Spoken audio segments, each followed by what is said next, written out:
Bismillahirrahmanirrahim. Assalamualaikum warahmatullahi wabarakatuh. Al-Fatihah ila hadrati Rasulillah sallallahu alaihi wasallam wa ila azwajihi wa dhurriyyatihi wa jami'i sahabatihi al-kiram wa tabi'ihim bi ihsanin ila yaumiddin. Thumma khususan ila ruhi al-Imam al-Muhajir Ahmad bin Isa bin Ubaidillah bin Jarid wa Basri wa Alawi wa jami'i sadatina al-Abi Alawi. Thumma khususan ila ruhi al-Ustaz al-Azam al-Faqih al-Muqaddam Muhammad bin Ali wa Alawi usulih wa furu'ihi wal muntasibina ilayhi ajma'in. Thumma Ali bin Abdullah Baras. ثم خصوصا إلى روح صاحب راتب قطب الدعوة والإرشاد الحبيب عبد الله بن علوي الحداد وإلى جميع أبناء الكرام الحبيب علي بن حسن العطاس الحبيب أحمد بن زين الهمشي والحبيب جعفر بن أحمد بن زين الهمشي والحبيب أبو بكر بن عبد الله العطاس والحبيب علي بن محمد بن الحسين الهمشي والحبيب أحمد بن حسن العطاس وإلى روح شيخه السيد أحمد زين دهلا. ثم خصوصا إلى روح الشيخ عبد القادر الجيلاني والشيخ أحمد الرفائي والشيخ محمد البوسيري والشيخ محمد بن عبد الكريم مسمى المدني. ثم خصوصا إلى روح الشيخ محمد رشاد البنجري والشيخ محمد قاسم الأنوار بن الحاج إسماعيل البنجري والشيخ شرباني عبد البغيل والشيخ شعراني عارف والشيخ مسمى المولية. ثم خصوصا إلى روح الشيخ محمد زين بن عبد الغني البنجري وأبوي الحبيب حسن بن أحمد باهرون وأخيه الحبيب قاسم بن أحمد باهرون وأخيه الحبيب مصطفى بن أحمد باهرون وأصولهم وفروعهم والمنتسبين إليهم أجمعين. ثم خصوصا إلى روح جميع مشايخنا أينما كانوا أن الله يتغشاهم بالرحمة والمغفرة ويعيد علينا من بركاتهم وأسرارهم وأنوارهم ونفحاتهم في الدين والدنيا والآخرة ويدخل نيتنا بنيتهم ويحشرنا بزمرتهم ومعافاة من الفتن على هذه النية وعلى كل نية صالحة وعلى ما نوى به أسلفنا صالح وإلى حضرة النبي محمد صلى الله عليه وسلم بسر أسرار الفاتحة. أعوذ بالله من الشيطان الرجيم. بسم الله الرحمن الرحيم. الحمد لله رب العالمين الرحمن الرحيم مالك يوم الدين إياك نعبد وإياك نستعين اهدنا الصراط المستقيم صراط الذين أنعمت عليهم غير المغضوب عليهم ولا الضالين. بسم الله الرحمن الرحيم. الحمد لله رب العالمين والصلاة والسلام على سيد المرسلين سيدنا ومولانا محمد وعلى آله وصحبه أجمعين. سبحانك لا علم لنا إلا ما علمتنا إنك أنت العليم الحكيم وتب علينا يا ربنا إنك أنت التواب الرحيم. رب اشرح لي صدري ويسر لي أمري واحلل عقدة من لساني يفقه قولي وسدد لساني. بسم الله الرحمن الرحيم. قال المؤلف رحمه الله تعالى ونفعنا به وبعلومه في الدارين آمين إلى قوله إلى أن قال السنة أن يسمي المولود يوم السابع من ولادته أو يوم الولادة. فأما استحبابه يوم السابع فلما رويناه في كتاب الترمذي عن عمرو بن شعيب عن أبيه عن جده أن النبي صلى الله عليه وسلم أمر بتسمية المولود يوم سابعه ووضع الأذى عنه والعق. Qala at-Tirmidzi haditsun hasan. Alhamdulillahirabbil alamin. Segala puji bagi Allah Subhanahu wa taala yang telah memberikan kita berbagai macam limpahan nikmat, pula karunia, lalu kemudian salawat dan salam senantiasa tercurahkan kepada baginda kita Nabi besar Muhammad sallallahu alaihi wasallam, juga kepada keluarga beliau, kepada para anak cucu beliau, kepada para istri beliau, pula sahabat dan setiap orang yang ikut turut memperjuangkan ajaran beliau hingga akhir zaman. Alhamdulillahirabbil alamin. Allah Subhanahu wa taala kembali mempertemukan kita semua dalam keadaan sehat afiat. Mudah-mudahan Allah panjangkan umur kita disertai perbuatan taat dan perbuatan-perbuatan yang diridhai oleh Allah Subhanahu wa taala. Amin amin ya rabbal alamin. Sedikit kita akan membahas daripada apa yang disampaikan oleh Imam Nawawi di dalam kitab beliau Al-Adhkar. Di sini beliau berkata, ujar beliau, as-sunnatu, di antara sunnah adalah bahwasanya an yusammiyal maulud al-yawm as-sabi' min wiladatihi aw yawm al-wiladah. Nah, ujar Imam Nawawi menyampaikan di antara sunnah, ujar beliau, adalah ketika memberi nama anak-anak yang dilahirkan. Ini membahas tentang permasalahan memberi nama seorang anak. Nah, di saat ini beliau menyinggung, ujar beliau, di antara sunnah, ujar beliau, adalah memberi nama anak yang dilahirkan itu ketika hari ke-7 setelah dilahirkan. Hari ke-7 setelah dilahirkan. Nah, ini karena ulama berbeda pendapat pulang bahwasanya tanggal 7 hari itu apakah dihitung hari lahirnya atau keesokan dari hari kelahirannya.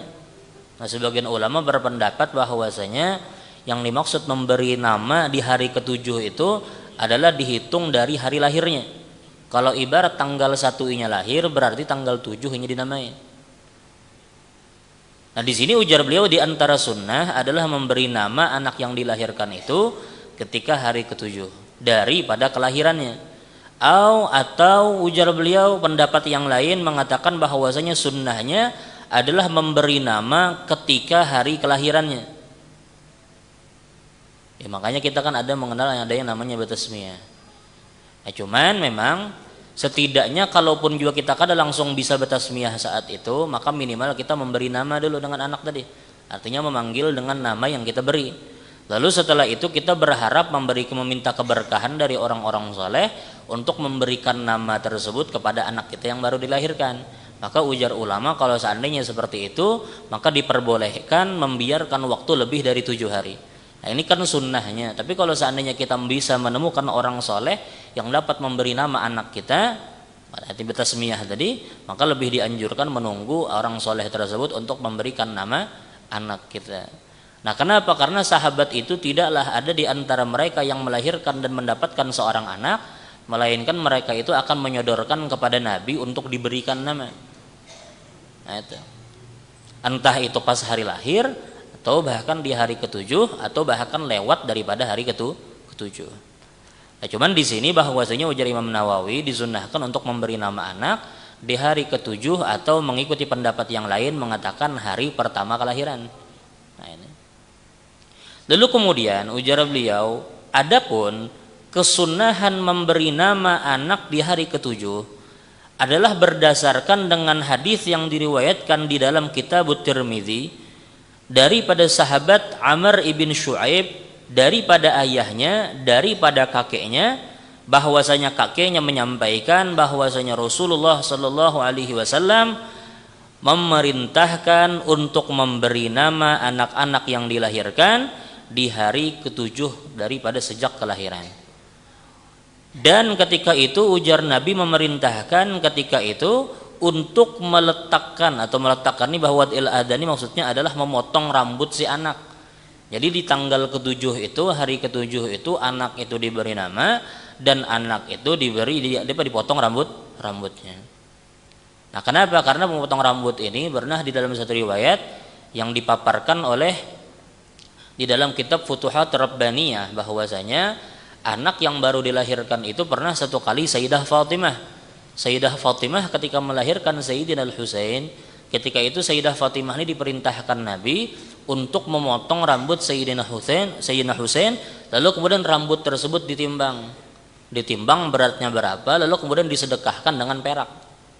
Jadi seberapa beratnya itu rambut, seberat itulah juga Sayyidah Fatimah mensedekahkan dengan perak. Nah, makanya kan kita ada istilahnya orang kalau seandainya batasmiyah itu menatak rambut tadi lalu kemudian ditimbang. Kadang-kadang ada sebagian orang dengan emas. Nah, ujar sebagian ulama emas itu bahkan lebih afdal kalau seandainya bisa. Karena kan emas itu karena lebih banyak hitungannya. Nah, kenapa? Karena Sayyidah Fatimah diriwayatkan bahwasanya pernah ketika melahirkan Sayyidina Husain, ketika itu beliau diperintahkan Nabi untuk memotong rambut Sayyidina Husain dan menimbang itu rambut, lalu kemudian bersedekah dengan beratnya itu rambut sebesar itu dihitung dengan perak. Nah, itu. Nah, ujar Nabi memerintahkan bahwasanya untuk memberi nama anak di hari ke-7 dan memotong rambut mereka wal dan ba'akikah. Makanya akan akikah itu sebagian ulama menganjurkan dilakukan itu ketika hari ke-7 semenjak kelahiran mengikuti riwayat ini. Nah, cuman memang perlu ulun tegaskan bahwasanya memang mayoritas ulama menganggap bahwasanya menilai dan menghukumi bahwasanya akikah ini hukumnya memang tidak wajib. Akikah ini perlu kita sampaikan bahwasanya akikah ini memang hukumnya tidak wajib, memang sunnah muakkadah di dalam mazhab Syafi'i seperti itu juga. Cuman memang Di dalam riwayat yang mungkin kita akan baca, bahwasanya anak tersebut ketika tidak diakikahi besar kemungkinan anak tersebut tidak akan dapat memberikan syafaat kepada orang tuanya di hari kiamat kelak. Nah, karena ada hadisnya kita akan membaca. Tapi kalau seandainya kita berbicara tentang hukum, memang ulama itu mayoritas berpendapat bahwasanya akikah itu tidak wajib. Nah, makanya kan akikah itu sebenarnya tidak juga dibebankan sangat berat kepada orang tua tadi ketika mereka mendapatkan anak lalu tanggal 7 harus langsung dia apa? Diakikahi, kada harus. Artinya ketika mereka itu bisa mendapatkan uang yang cukup, entah itu setengah bulan setelah itu, atau misalnya 6 bulan setelah itu, atau 12 bulan setahun setelah anak dilahirkan, lalu kemudian bisa berakikah, kayak apa hukumnya, maka sah saja.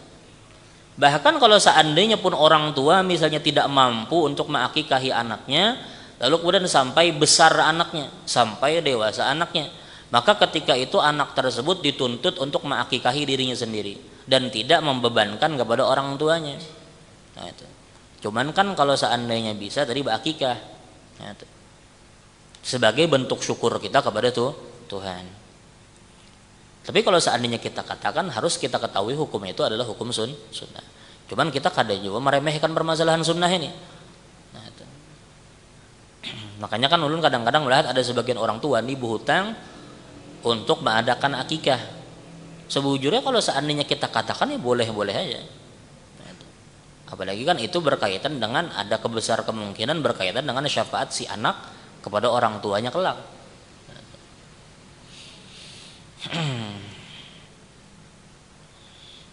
Artinya kan masih untung lah kalau seandainya orang tuh mau berhutang tapi tujuannya karena hal yang baik. Yaitu juga kadang-kadang ulun menemukan ada sebagian orang itu berhutang dengan tujuan haji. Kalau seandainya dikatakan wajib ya kada wajib juga sebenarnya. Orang misalnya berhaji, haji itu kan asalnya wajib bagi yang mampu. Lalu kemudian ada orang tidak memiliki uang lalu kemudian memaksakan diri dengan berhutang. Kayak apa hukumnya? Maka kalau seandainya ditanya hukum sebujurnya kada wajib ini berhaji. Karenanya kan kada mampu. Tapi kalau seandainya hendak memaksakan diri dengan hutang bang kayak apa? Maka sah-sah aja hutangnya. Sah-sah aja hajinya.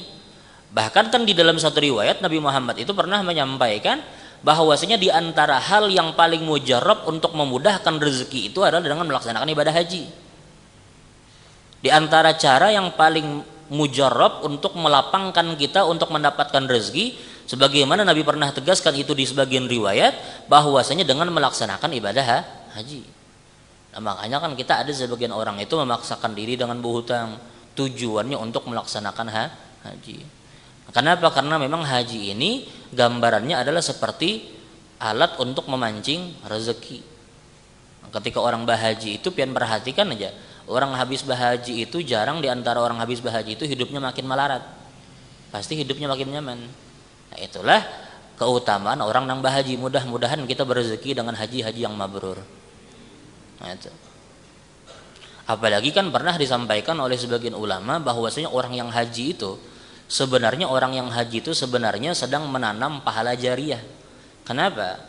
Karena ketika orang sekali aja berhaji atau sekali aja umrah, maka ketika itu setiap inya pernah sudah sekali umrah atau sekali aja haji, makanya termasuk dari orang-orang yang pernah menghidupkan itu Baitullah. Maka setiap orang yang datang ke Baitullah setelah ini, setiap hari kan orang berdatangan tuh ke Baitullah, datang ke Mekah, datang ke Madinah. Di antara orang ketika datang ke Mekah itu kan adalah mereka mengucapkan wazid ala man syarrafahu wa 'azzamahu tasyrifan wa ta'zima. Di antara doa ucapan yang dianjurkan dibaca ketika orang pertama kali melihat Ka'bah adalah doa, ya Allah tambahkanlah bagi orang yang pernah memuliakan ini Baitullah, pernah mengagungkan ini Baitullah, tambahkanlah mereka di atas keagungan dan di atas kemuliaan yang lain. Artinya tambah kemuliaan mereka, tambah keagungan mereka. Artinya ujar ulama, ketika orang pernah berhaji sekali aja, umroh sekali aja, maka orang tersebut adalah orang yang senantiasa didoakan seluruh orang muslim sampai hari kiamat. Nah, makanya kan dikatakan orang nang berhaji, orang nang berumrah itu pada hakikatnya ini sedang menanam pahala jariah. Berartinya setiap waktu itu menerima pahala demi pahala dari doa yang dipanjatkan orang yang melaksanakan ibadah haji atau umrah setelahnya tadi. Nah, itu keutamaan orang yang melaksanakan ibadah haji atau umrah. Mudah-mudahan kita berrezeki berataan.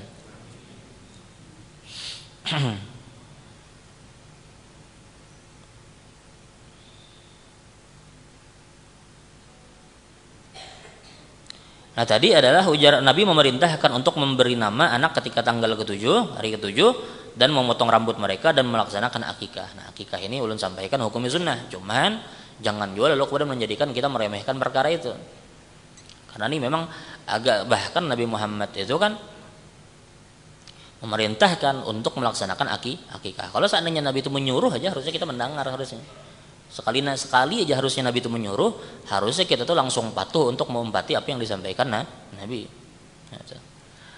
Lalu kemudian diriwayatkan di dalam kitab Sunan Abi Daud dan begitu juga di dalam kitab At-Tirmidzi dan diriwayatkan oleh Imam An-Nasa'i dan Imam Ibnu Majah wa ghairiha. Dan selain daripadanya itu bahwasanya bil asani disahihah dengan sanad yang sahih an Samurah bin Jundub, daripada sahabat Samurah bin Jundub, bahwasanya beliau berkata bahwasanya Rasulullah sallallahu alaihi wasallam pernah bersabda. Nabi pernah bersabda, ujar Nabi, kullu ghulamin rahinatun bi aqiqatihi tudhbahu anhu yawma sabihi wa yuhlaq wa yusamma. Nabi pernah bersabda, ujar Nabi, setiap anak itu mereka tergadaikan, artinya mereka itu tertahan dengan akikahnya, yang dengan akikah tersebut disembelih untuknya di tanggal ke-7, yang mana di tanggal ke-7 tersebut juga ujar Nabi dipotong rambut mereka dan di saat itu diberi nama. Nah inilah salah satu dalil ulama yang mengatakan bahwasanya anak yang tidak diakikahi mereka tidak dapat memberikan syafaat kepada orang tuanya. Nah karena Al-Imam Ahmad bin Hanbal mengomentari, ketika Al-Imam Ahmad bin Hanbal melewati hadis ini, maka ujar Imam Ahmad bin Hanbal, ini ujar beliau salah satu dalil yang menegaskan bahwasanya orang yang tidak diakikahi, orang tersebut tidak dapat memberikan syafaat kepada orang tuanya. Nah itu. Apalagi kalau seandainya anak tersebut meninggal lagi halus. Nah, anak-anak yang meninggal lagi halus ini mereka akan menjadi syafaat bagi orang tuanya di hari kiamat kelak. Nah itu. Makanya kan ketika itu Nabi pernah bersabda, ujar Nabi, anak yang meninggal itu akan memberikan syafaat. Ujar Nabi, seseorang yang ditinggal wafat anaknya sebanyak 3 anak meninggal, maka ujar Nabi anak tersebut akan memberikan syafaat kepada orang tuanya. Ujar sahabat, kayak apa kalau 2? Ujar Nabi, kayak itu juga 2. Yang 2 tadi tetap dapat memberikan syafaat kepada orang tuanya. Ujar sahabat, kayak apa kalau seandainya orang itu cuma 1 anak yang meninggal? Ujar Nabi, yang 1 pun juga tetap mendapatkan dapat memberikan syafaat kepada orang tuanya. Nah, jadi anak yang meninggal tadi dapat memberikan syafaat kepada orang tuanya. Nah, salah satu syaratnya adalah dengan diakikahi.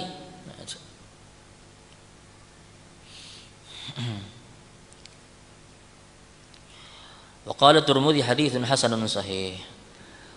Lalu kemudian ujar Imam Nawawi, wa amma yaumul wiladah falima rawainahu fil babil mutaqaddim min hadits Abi Musa. Adapun argumentasi ulama yang mengatakan bahwasanya disunnahkan memberi nama anak itu di tanggal hari pertama kelahiran, maka itu adalah hadis daripada hadis yang diriwayatkan oleh sahabat Abi Musa di hadis yang telah lewat. Jadi ada hadisnya sudah lewat, disampaikan oleh Imam Nawawi bahwasanya itu menjadi dalil ulama yang mengatakan bahwasanya sunnah memberi nama anak itu ketika hari kelahiran. Nah, itu.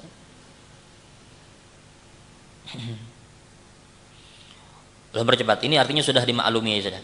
Lalu belum bercepat, waraina fi sahihi Muslim wa ghairihi an Anas radhiyallahu taala anhu qala Rasulullah sallallahu alaihi wasallam, wulida liyal lailah ghulamun wa sammaituhu bismi abi Ibrahim sallallahu alaihi wasallam.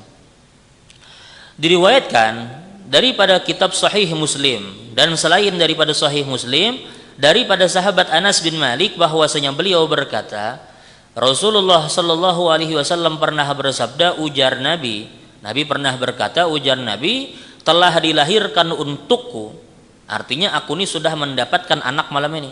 Jadi ketika itu malam tersebut Nabi mendapatkan anak dari Mariyatul Qibtiyah. Nah ujar Nabi, telah dilahirkan untukku seorang anak malam ini. Maka ujar Nabi, aku memberikan nama anak tersebut dengan nama ayahku Ibrahim. Nah, makanya kan anak di antara anak Nabi itu adalah Ibrahim. Nah, Ibrahim ini bukan dilahirkan dari rahim Khadijah, dari Sayyidah Khadijah, tapi dilahirkan dari Mariyatul Qibtiyah. Mariyatul Qibtiyah ini adalah budak milik Nabi yang dihadiahi oleh Muqawqis. Muqawqis ini adalah raja Mesir, pemerintah Mesir di zaman itu. Nah, ketika itu Muqawqis beriman kepada Nabi, lalu kemudian memberikan hadiah kepada Nabi dengan seorang budak. Nah, budak tadi dikenal dengan Mariyatul Qibtiyah. Mariyatul Qibtiyah. Nah, kemudian dari situ Nabi mendapatkan anak yang kemudian Nabi beri nama dengan Ibrahim. Nah, ini salah satu dalil yang mengatakan bahwasanya Nabi Muhammad itu adalah orang yang suka mencari-cari keberkahan. Artinya suka matafaulan. Tafaulan itu kalau seandainya pian tahu itu berharap. Orang kalau seandainya melakukan sesuatu itu kan ada harapan. Nah, Nabi Muhammad itu adalah salah satu orang yang suka seperti itu. Suka memberi nama sesuatu itu dengan harapan. Makanya kan ketika itu Nabi pernah melewati satu kampung tersebut memiliki nama yang buruk. Artinya ujar Nabi, apa nama kampung ini? Ujar orang di kampung tersebut, ya Rasulullah, ini nama kampungnya ini. Rupanya artinya itu kurang bagus. Maka Nabi memerintahkan dengan mengganti nama kampung tersebut dengan Khadirah. Apa itu Khadirah? Adalah kampung yang hijau. Dan setelah itu memang bujur, yang awalnya mereka tuh gersang tempatnya, ketika Nabi memberi nama tersebut Khadirah, tempat yang hijau, maka setelah beberapa waktu berlalu kemudian tempat itu menjadi tempat yang subur. Nah, jadi Nabi Muhammad tuh suka tafaulan, berharap. Ketika melakukan sesuatu tuh ada harapan. Nah, kita tuh dianjurkan seperti itu juga. Memberi nama anak tuh apa harapannya? Kada sekedar berkeren-keren nama. Kadang-kadang ada juga sebagian ulun kan melihat ada sebagian orang memberi nama anak itu Lamborghini. Apa yang dicari Lamborghini tuh? Itu. Maka kadang-kadang ada junang bercampur, ditambahinya Muhammad pulang. Ya syukur-syukur kalau seandainya ada pulang ngaran-ngaran Muhammad seperti itu kan. Tapi kan kita di dalam nama tuh ada harapan. Harapan itu seperti apa? Nah, Nabi Muhammad sepertinya, Nabi Muhammad ini kan memberi nama anak beliau dengan nama Nabi Ibrahim. Makanya kan bahkan di dalam satu riwayat yang disebutkan di dalam Futuhatul Rabbaniyah, ada satu riwayat di situ bahwasanya orang yang memiliki nama sama seperti nama para nabi, maka mereka itu adalah orang-orang yang pertama kali bahasa kita tuh akan dibebaskan dari azab neraka. Jadi ketika mereka masuk ke dalam neraka, maka mereka tuh adalah termasuk orang-orang yang pertama kali akan ditarik dari neraka. Ketika orang tersebut memiliki nama yang sama dengan nama para nabi. Nah, jadi nama ini sebujurnya memberikan efek, kan?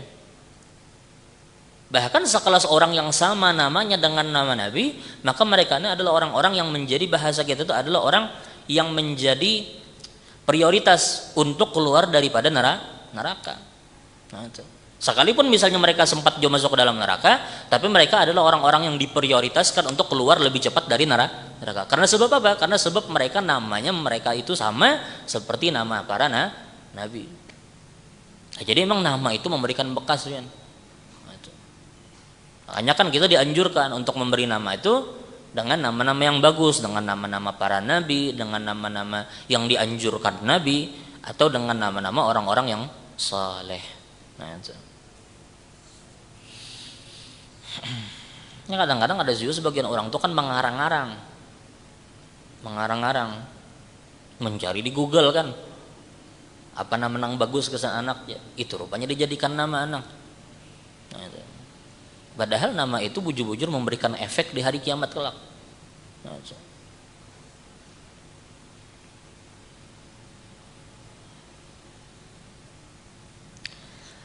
Lalu kemudian di dalam warwaina fi sahihai al-Bukhari wa Muslim an Anasin qala wulida li Abi Talhah ghulamun fa ataitu bihi an-nabiy sallallahu alaihi wasallam fahannakahu wa sammahu Abdullah. Di dalam riwayat hadis yang diriwayatkan oleh Imam Bukhari dan Imam Muslim daripada Anas bin Malik, bahwasanya Anas bin Malik pernah berkata, satu kali pernah Abu Talhah ini mendapatkan seorang anak. Artinya dilahirkan seorang anak. Jadi Abu Talhah ini pernah satu kali mendapatkan seorang anak. Maka anak tersebut setelah dilahirkan langsung dibawa ke hadapan Nabi. Habis lahir langsung dibawa ke hadapan Nabi. Lalu kemudian saat dibawa ke hadapan Nabi, maka Nabi pun akhirnya mentahnik, Tahanik itu kalau seandainya pian tahu kan biasanya kekanakan halus itu ketika mereka tuh ditasmiyahi oleh orang-orang soleh, mereka tuh biasanya ditahnik. Tahnik itu biasanya ulama itu mengambil sebagian dari kurma, dipotek sedikit, lalu kemudian dikunyah, lalu kemudian diambil sedikit, lalu kemudian diandak di langit-langit muntung si bayi. Nah karena Nabi Muhammad seperti itu, Nabi Muhammad tuh mentahnik. Nah tahnik itu termasuk sunnah Nabi. Nah makanya kita dianjurkan untuk bertahnik tadi, meminta tahnik kepada orang-orang soleh, jangan kepada orang-orang sembarangan. Minta tahnik lawan tetangga aja. Karena kawan itu artinya kan meminta tahnik itu kepada orang-orang soleh. Karena Nabi Muhammad itu mentahnik anak daripada sahabat Abu Thalhah. Lalu kemudian setelah mentahnik, Nabi Muhammad memberi nama anak tersebut dengan Abdullah. Nah, jadi memang beberapa kali Nabi Muhammad tuh suka memberi nama anak itu dengan nama Abdullah. Makanya Nabi pernah bersabda, ujar Nabi, inna ahabbal asma'i ilallah Abdullah wa Abdurrahman. Nabi pernah bersabda, ujar Nabi, nama yang paling disukai oleh Allah itu adalah Abdullah dan Abdurrahman. Nah, makanya Nabi Muhammad salah satunya adalah ketika Abu Thalhah memiliki anak, lalu kemudian dibawa anak tersebut ke hadapan Nabi, maka Nabi memberi nama anak tersebut dengan nama Abdullah. Nah, itu.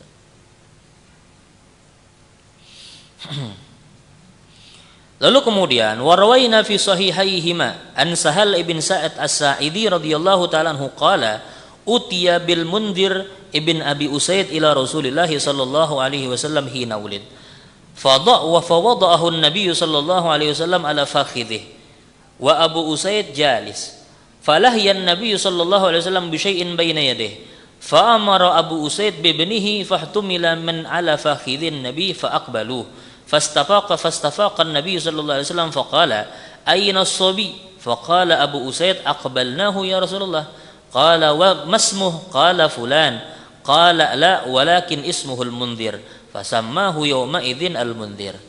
Nah ini salah satu riwayat, ini menegaskan bahwasanya dalam riwayat yang diriwayatkan daripada Imam Bukhari dan Imam Muslim juga daripada sahabat Sahal bin Sa'ad As-Sa'idi bahwasanya beliau pernah bercerita. Ujar sahabat Sahal bin Sa'ad, pernah satu kali ujar beliau, Mundhir ibn Abi Usaid. Mundhir ibn Abi Usaid ini adalah salah satu sahabat Nabi juga. Mundhir ibn Abi Usaid ini pernah dibawa ke hadapan Nabi ketika beliau dilahirkan. Jadi ketika Mundhir bin Abi Usaid ini dilahirkan, ketika itu beliau pernah dibawa oleh ayah beliau ke hadapan Nabi. Ketika dibawa ke hadapan Nabi, maka ketika itu Mundhir ibn Abi Usaid tadi diletakkan Nabi di atas paha Nabi. Ketika dibawa anak tersebut, maka Nabi menyambut lalu kemudian diletakkan di atas paha Nabi. Ketika diletakkan di atas paha Nabi, wa Abu Usaid jalis, dan abahnya Mundhir tadi, yang Abu Usaid tadi duduk di sebelah Nabi. Duduk. Dan Nabi saat itu menggendong Mundhir ibn Abi Usaid yang baru lahir. Lalu kemudian ketika itu Nabi mandakkan di paha Nabi. Falahiyan Nabi, maka saat itu Nabi lalu kemudian tidak lagi merasa ada anak. Asikan berpandir dengan orang misalnya, keasikan berpandir dengan sahabat yang lain, lalu kemudian tidak lagi seakan-akan merasa ada Mundhir di sini. Keasikan berpandir. Ketika melihat Nabi Muhammad nih sibuk berpandir dengan sahabat, sedangkan Nabi menggendong Mundhir ibn Abi Usaid, maka ayahnya Abu Usaid tadi langsung berinisiatif untuk mengambil itu anak, mengambil kembali itu anak, lalu kemudian dibawa kembali ke rumah. Dibawa kembali ke rumah. Setelah dibawa kembali ke rumah, maka Abu Usaid ini kembali menghadap ke Rasulullah. Ketika menghadap ke Rasulullah, maka saat itu baru Nabi sadar. Ketika Nabi melihat Abu Usaid datang, lo ujar Nabi, mana tadi anak? Anak tadi mana, ujar Nabi? Ujar Abu Usaid, ya Rasulullah, ulun sudah membawa anak tadi sudah bulik. Ulun sudah bawa anak tadi bulik. Maka ujar Nabi, ujar Nabi, siapa namanya? Nama anak tadi siapa? Kamu namai siapa? Ujar Nabi. Maka ujar Abu Usaid, ya Rasulullah, ulun memberi nama anak ulun itu dengan nama fulan. Ada satu nama, tapi tidak disebutkan namanya. Ujar Abu Usaid, ya Rasulullah, ulun memberi nama anak ulun ini dengan nama fulan. Ada sesuatu nama yang tidak disebutkan. Maka ketika mendengar nama tersebut, Nabi tidak merasa enak dengan nama itu. Kada cocok dengan nama itu. Maka Nabi berkata, la, ujar Nabi, kada, ujar Nabi. Akan tetapi namanya, beri nama anak tersebut dengan Mundhir. Beri nama anak tersebut dengan Mundhir. Maka setelah itu akhirnya anak yang tadi digendong Nabi yang dibawa kembali tadi dikenal sebagai Mundhir. Nah ini di dalam kitab syarah dijelaskan bahwasanya di antaranya kenapa Nabi itu memberi nama itu dengan Mundhir adalah karena Abu Usaid ini, abah si anak tadi, memiliki sepupu yang bernama Mundhir ibn Amr. Jadi Abu Usaid ini memiliki sepupu yang bernama Mundhir ibn Amr. Mundhir bin Amr. Nah Mundhir bin Amr yang menjadi sepupu Abu Usaid ini adalah orang yang syahid di Bi'ir Ma'unah. Bi'ir Ma'unah ini adalah kejadian saat para penghafal Al-Quran itu dibunuh, dibantai. Itu kalau seandainya kita bercerita tentang Bi'ir Ma'unah itu panjang lagi kisahnya. Jadi satu kali ada beberapa penghafal Al-Quran dari kalangan sahabat Nabi ini yang mereka dikenal sebagai penghafal Al-Quran, mereka itu pernah dijebak lalu kemudian dibunuh dan dibantai saat itu oleh orang-orang musyrikin, orang-orang kafir. Maka saat mendengar orang-orang yang banyak di Bi'ir Ma'unah, orang-orang penghafal Al-Quran ini meninggal karena dibantai, maka saat itu Nabi marah, lalu kemudian Nabi setiap hari hampir berdoa dengan doa kunut, dengan kunut yang kita kenal dengan kunut nazilah. Nah ini salah satu yang menjadi dalil ulama bahwasanya ketika kita ditimpa musibah dalam perkara agama, kita dianjurkan untuk berdoa dengan doa kunut nazilah ini. Nah, karena kejadian dulu di Bi'ir Ma'unah, sahabat-sahabat penghafal Al-Quran yang banyak nih sahabat Al-Quran, penghafal Al-Quran, lalu kemudian mereka itu dijebak lalu kemudian dibunuh dan dibantai. Nah maka saat itu Nabi bersedih dan marah, lalu kemudian Nabi berdoa dengan doa kunut nazilah di setiap sholat yang 5 waktu yang Nabi kerjakan. Nah itu. Nah salah satu yang dibunuh tadi adalah Mundhir ibn Amr, sepupu daripada Abu Usaid tadi. Nah Mundhir bin Amr yang menjadi sepupu Abu Usaid ini adalah orang penghafal Al-Quran, bahkan menjadi pemimpin orang-orang penghafal Al-Quran. Orang besar nih yang menghafal Al-Quran.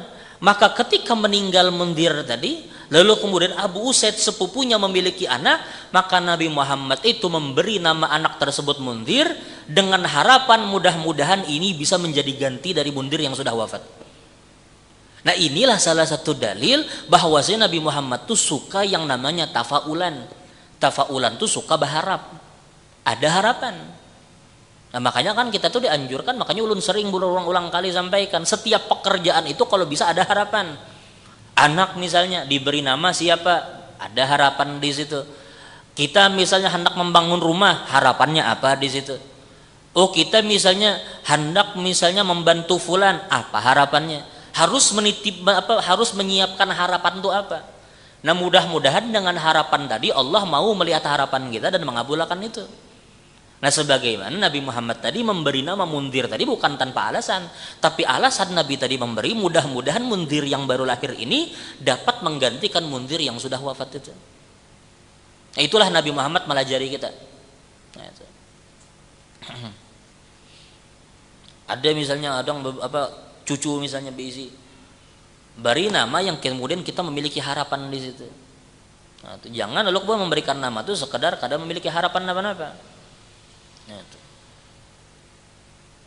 Nah, kita melihat guru-guru kita itu kan banyak nama-nama mereka itu sama dengan ulama-ulama. Nah, tujuannya adalah orang tua mereka ini berniat memang memiliki harapan mudah-mudahan mereka ini bisa menyamai orang-orang soleh sebelum orang-orang soleh yang memiliki nama tersebut. Nah, itu.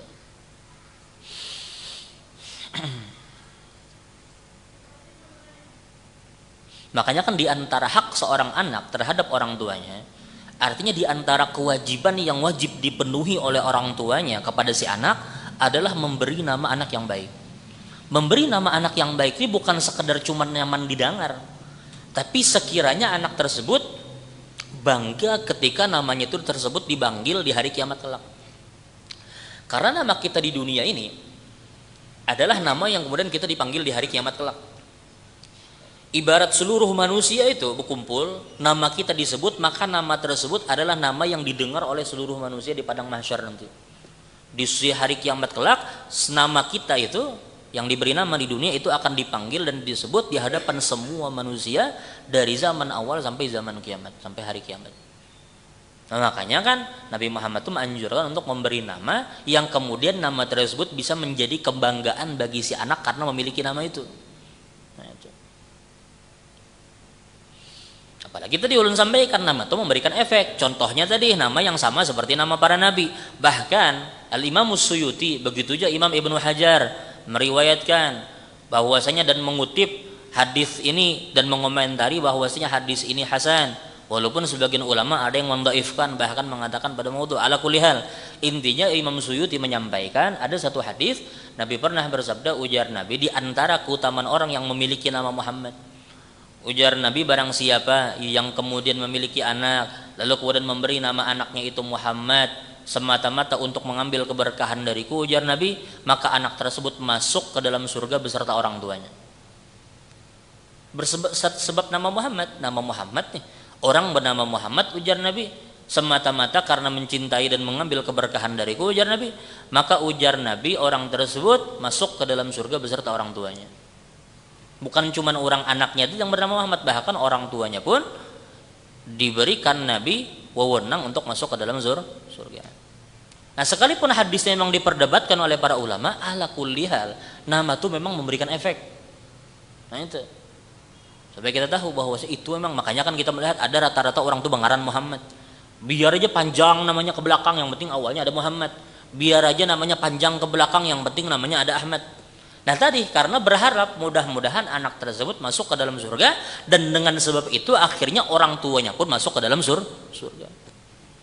Nah, itu. Sebagaimana ini dikutip oleh Imam Suyuti, pula Imam Ibnu Hajar di dalam kitab beliau. Nah, itu.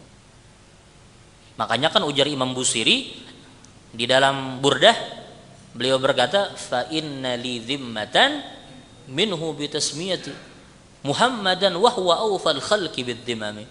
Ujar Imam Busiri, mun bahasa kita ujar Imam Busiri ini, aku ujar Imam Busiri, adalah orang yang bernama Muhammad dan aku memiliki tiket khusus dari orang yang kada pernah ingkar janji. Karena kan Imam Busiri itu ngaran beliau Muhammad al-Busiri, pengarang Burdah. Ujar Imam Busiri ini, aku ujar Imam Busiri adalah orang yang bernama Muhammad dan mendapatkan janji atau mendapatkan tiket khusus dari orang yang kada pernah ingkar janji, ya Nabi Muhammad. Nah, itu. Makanya beliau tuh berbangga dengan nama beliau Muhammad. Nah, itu. Makanya kalau seandainya pun hendak juga memberi nama dengan nama-nama yang keren, misalnya ada juga orang hendak memberi nama dengan anak-anak yang zaman-zaman wahyu ini nih, ya minimal tambahi Muhammad di awalnya atau Ahmad di awalnya, sudah minimal. Atau kalau seandainya hendak juga menambahi nama-nama keren, kadang-kadang ada juga orang itu kan kada puas hati, ditambahin aja dengan nama-nama keren, Muhammad Stefan ya, misalnya gitu. Nah, itu.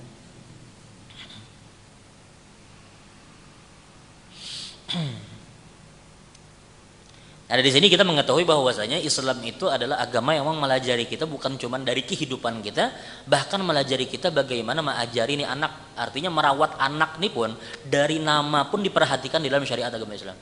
Nah, makanya agama Islam itu adalah agama yang bujur-bujur tidak meninggalkan kebingungan kepada pemeluknya. Orang Muslim itu seharusnya kada bingung dengan tatanan dunia.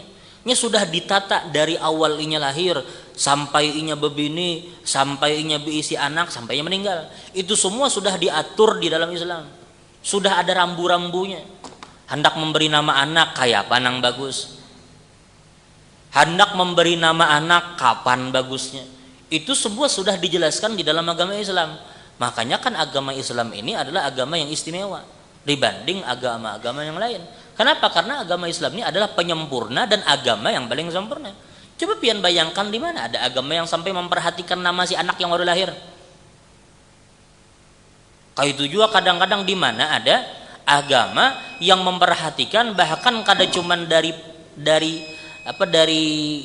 lahirnya, bahkan dari sebelum lahir, dari bahasa mohon maaf dengan kalimatnya lagi membuat anaknya pun sudah diatur rambu-rambunya di dalam agama. Coba bayangkan, agama mana nangka itu? Nah itu makanya supaya alhamdulillah segala puji atas Allah telah memberikan kita nikmat-nikmat Islam. Mudah-mudahan kita meninggal dalam keadaan memeluk agama Islam. Nah, kenapa? Karena di akhir zaman itu memang ulun sampaikan, emang iman kita digoncang habis-habisan. Nah makanya kan ulun melihat beberapa waktu yang lalu ulun pernah membaca satu kitab. Ini terakhir ulun berkisah. Kan kadang-kadang kita melihat misalnya kanakan anom ini kan biasanya tahu di HP. Nah kadang-kadang kalau di HP itu melihat di aplikasi itu macam-macam bebinian itu berjogetan. Karena paham apa tujuannya? Sekalinya usut punya usut bebinian-bebinian yang berjoget di aplikasi yang wah ini nih, nang kada malu lagi mengumbar-umbar auratnya, berjoget ke sana kemari, live segala macam. Itu perempuan tujuannya mengumbar aurat itu adalah untuk tujuan duit. Ya kan lah. Mereka mendapatkan duit dari penonton yang melihat mereka. Dari situ akhirnya ulun terpikir, Nabi Muhammad tuh pernah bersabda di dalam hadis yang diriwayatkan oleh Imam Abu Nuaim di dalam kitab beliau Hilyah. Nabi pernah bersabda, ujar Nabi, kadal faqra an yakuna kufra. Ujar Nabi, hampir-hampir saja kefakiran itu bisa menyebabkan orang bisa menjadi orang yang kufur. Orang yang fakir, ujar Nabi, bisa jadi hampir-hampir kefakiran itu menyebabkan orang masuk ke dalam ranah kekafiran. Saat ini baru ulun tergambar, rupanya salah satu gambarannya seperti itu. Orang berani mau umbar aurat perempuan, kada takutan lagi. Orang bahari kalau seandainya mau umbar aurat, yang melihat tuh mungkin orang yang bawa papasan jalan aja. Tapi umun wahini pian, orang mau umbar aurat 1 juta dunia, 1 orang di dunia itu melihat, 1 juta atau orang di dunia melihat. Detik itu juga, jam itu juga, hari itu juga. Berapa banyak orang nama tujuannya apa? Tujuannya duit. Makanya ujar Nabi, wajar ujar Nabi, kadal faqra an yakuna kufra. Hampir-hampir kefakiran itu menyebabkan orang menjadi kafir. Dan itu gambarannya tadi. Dengan mudahnya mengumbar tubuhnya segala macam tujuannya untuk mendapatkan duit. Padahal duit itu juga duit rupiah, lain dolar juga. Kalau dapat dolar, kita kadang membujurakan juga. Ibarat dolar masih penting, tapi yang dapat rupiah. Rupiah tuh ada sebanding dengan dolar kan. Nah itu kalau seandainya hendak berhitung-hitungan, cuman nangka itu memang. Artinya memang kefakiran. Makanya kan kita tuh berharap di akhir zaman itu yang paling selamat itu adalah memiliki kehidupan yang cukup. Kada juga kita berharap jadi miskin, tapi mudah-mudahan Allah mencukupkan hidup kita. Karena di akhir zaman itu cobaannya, ujar Nabi, di akhir zaman itu hampir-hampir kefakiran tadi menyebabkan orang menjadi orang yang kafir.